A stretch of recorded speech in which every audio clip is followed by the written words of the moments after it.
The first thing that you're going to want to do is grab your paste packet and knead your packet. Just mix up that paste just a little bit to get it going. Then you're going to peel your transfer off the backing paper and just gently place it onto your little mini chalkboard. Then what you're going to do is open the chalk paste and squeeze out just a tiny bit. You do not need a lot of paste for this project. The tiniest amount will work. Then you're going to swipe it across the screen. You can kind of see I lay my squeegee down at an angle and then kind of rub it across and then pull just a little bit harder, more at a 90-degree angle to really get it to go through the screen. Once you can see through the screen, you know that you have a good amount of paste on there and it's all gone through. Then you're just going to peel your transfer back, revealing your beautiful design. Isn't that so easy and so much fun?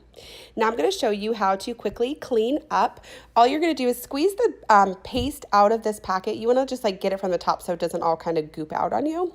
So I'm just squeezing just a little bit extra that was left at the top right off of there so that I can just fold it over, and that way I can secure it with the binder clip that I've included in here for you. And then you're just going to attach that and you have a lot of paste to use for your next Chalk Couture project.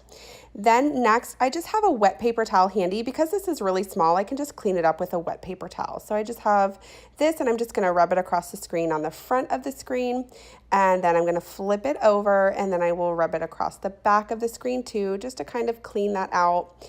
And then I'm just going to wipe it quickly with the dry paper towel.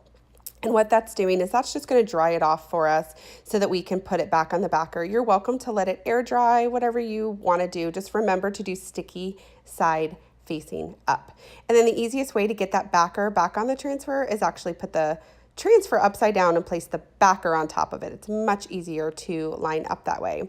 And there you go. Now you can use this transfer again on any surface.